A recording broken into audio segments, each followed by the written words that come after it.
नमस्कार दोस्तों, उषा की आवाज चैनल में आप सभी का स्वागत है। हमारी आज की कहानी है लंबे और छोटे कद वाली बहू। सुबह घर का काम कर पूजा बहुत थक गई होती है। तभी उसकी सासू माँ उसे आवाज लगाती है, अरे पूजा, जरा मुझे एक कप चाय बनाकर तो दे। पूजा कद में बहुत छोटी थी, इसलिए वह कहती है, माँ जी मैं आपको चाय तो दे देती, लेकिन चाय पत्ती खत्म हो गई है और चाय पत्ती आपने ऊपर रैक में रखी है। अब मैं तो इतना ऊपर चढ़ नहीं पाऊंगी, घर पर भी कोई नहीं है। ऐसा करो, आप चाय पत्ती निकाल कर दे दो, मैं चाय बना देती हूँ। उसकी सास उसको देखती है और बोलती है, हाय रे, मेरे को बहू भी मिली तो इतने छोटे कद की कि आधा काम तो इसका मुझे ही करना पड़ता है। अब मैं तो दूसरे वाले बेटे की शादी करूंगी तो लंबे कद वाली बहू लाऊंगी ताकि सारा काम मुझे ना करना पड़े और वह आराम से सब चीज निकालकर मुझे खाना बनाकर खिलाए। इस छोटे कद वाली बहू से तो मैं परेशान हो गई हूँ। ऐसा बोलकर वह चाय की पत्ती का डिब्बा निकालकर छोटे कद वाली बहू को दे देती है। थोड़ी देर बाद बहू चाय बनाकर सास को दे देती है और वो अपने कमरे में बैठकर चाय पी रही होती है कि इतने में ही उसका बड़ा बेटा घर आ जाता है। तो वह उससे बोलती है, आ गया तू? अरे तेरी बीवी तो इतनी छोटी है कि आधे काम तो मुझे ही करने पड़ते हैं। इस बार तो मैं लंबे कद वाली बहू लेकर आऊंगी ताकि मैं आराम से बैठूं और सारा काम यह दोनों संभालें। जा पंडित जी को फोन लगा, छोटे वाले बेटे रवि के लिए रिश्ते की बात तो कर।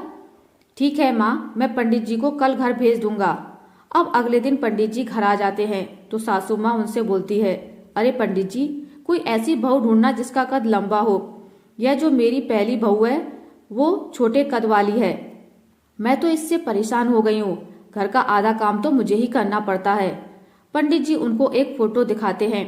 फोटो देखकर वह बहुत खुश हो जाती है, वाह, ये तो बहुत लंबे कद की है। पंडित जी जल्दी से रिश्ते की बात करो और यह शादी जल्दी से चट मंगनी पट ब्याह कर दो, मुझे रिश्ता पसंद है। अब रिश्ते की बातें हो जाती हैं। छोटे बेटे रवि की शादी उस लंबे कद वाली लड़की से कर दी जाती है। लंबे कद वाली बहू पहले दिन घर आती है तो सभी लोग उसके स्वागत में लग जाते हैं। अब उसकी सास सोचती है कि अब तो यह लंबे कद वाली है, सारा काम यह दोनों मिलकर करेंगी और मैं तो राज करूंगी। वह सोचने लगती है कि अब तो मेरी लंबे कद वाली बहू आ गई तो अब मेरे कपड़े अच्छे से सूखेंगे।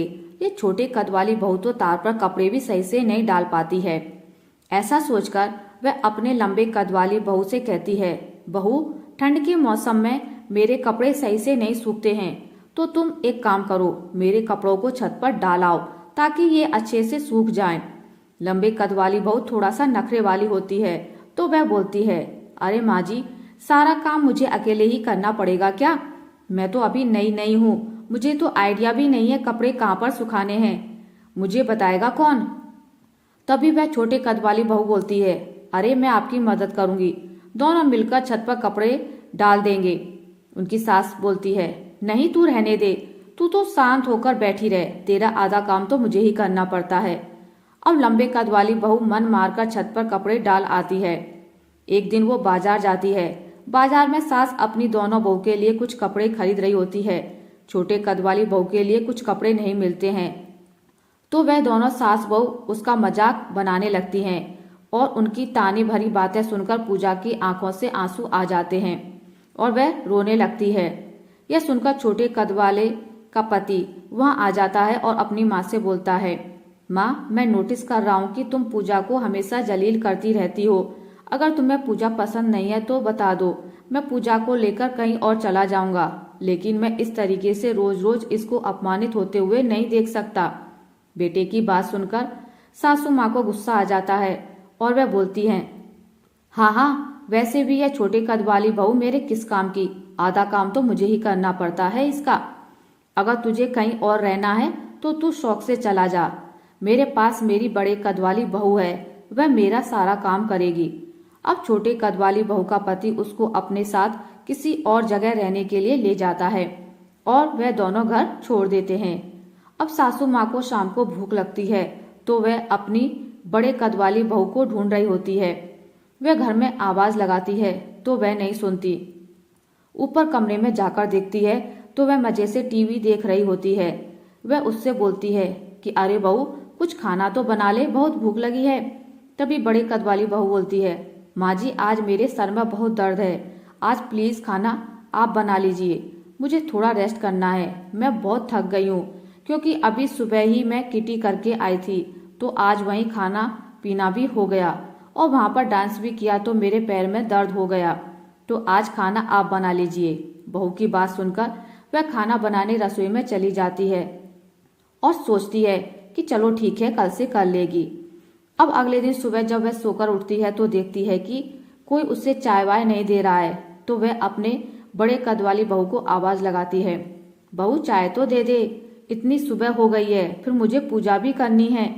वहां से कोई आवाज नहीं आती, तो वह खुद जाकर देखती है कि बड़े कद वाली बहू आराम से सो रही है। वह उसको उठाकर बोलती है, अरे मुझे चाय तो बनाकर दे दे। बहू बोलती है, माँ जी आप चाय बनाकर खुद भी पी सकती हो, आपको मैंने बताया तो था कि मैं कल से काम करूंगी। सास खुद ही चाय बनाकर पी लेती है। अब दिन में जब खाना खाने की बारी आती है तो सभी लोग घर आते हैं और देखते हैं कि खाना तो अभी तैयार ही नहीं है। तो उसके ससुर अपनी पत्नी से पूछते हैं, अरे आज खाना नहीं है, खाना तो दो। तो वह बोलती है, खाना तो बना ही नहीं है। वह बहू से पूछती है तो बहू बोलती है, आपको पता तो है कि मुझे अभी अपनी सहेली के साथ शॉपिंग करने जाना है, तो आज आप खाना बना दीजिए, कल से मैं बना लूंगी। अब इस तरह रोज रोज अपनी बहू की हरकतों को देखकर सास परेशान हो जाती है और अपनी छोटे कद वाली बहू को याद करके कहने लगती है कि इससे तो अच्छी मेरी छोटे कद वाली बहू थी, कम से कम वह घर के सारे काम मन लगाकर तो करती थी। अब उसे अपनी गलती और छोटे कद वाली बहू के साथ किए गलत व्यवहार पर पछतावा होता है और वह यह तय करती है कि वह अभी अपने छोटे कद वाली बहू के पास जाकर उससे माफी मांगेगी और उसे घर लेकर आएगी। वह ऐसा ही करती है और अपनी बहू और बेटे को घर ले आती है। यह सब देखकर बड़े कद वाली बहू हैरान हो जाती है और कहती है कि आपने तो इसे घर से निकाल दिया था, अब ये यहाँ क्यों आई है। तो सास कहती है कि मुझे अपनी गलती का एहसास हो गया है, भले ही मेरी बहू छोटे कद वाली है, लेकिन इसी ने घर को अच्छी तरह से संभाल रखा था। मुझे समझ में आ गया है कि छोटे या बड़े कद से कोई फर्क नहीं पड़ता, इसलिए मैंने ये फैसला किया है कि अब ये कहीं नहीं जाएगी।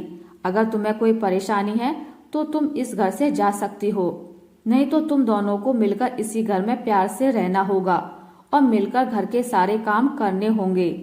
अब सास की बातें बड़े कद वाली बहू को समझ आ जाती हैं और वे सभी प्यार से मिलकर रहने लगते हैं। आशा करती हूँ आपको मेरी आज की कहानी अच्छी लगी होगी। अगर आपको मेरी कहानी अच्छी लगी है तो इसे लाइक करें, ज़्यादा से ज़्यादा शेयर करें और अगर आप मेरे चैनल पर नए हैं तो इसे सब्सक्राइब करना ना भूलें। मिलते हैं एक नई कहानी के साथ, तब तक के लिए नमस्कार।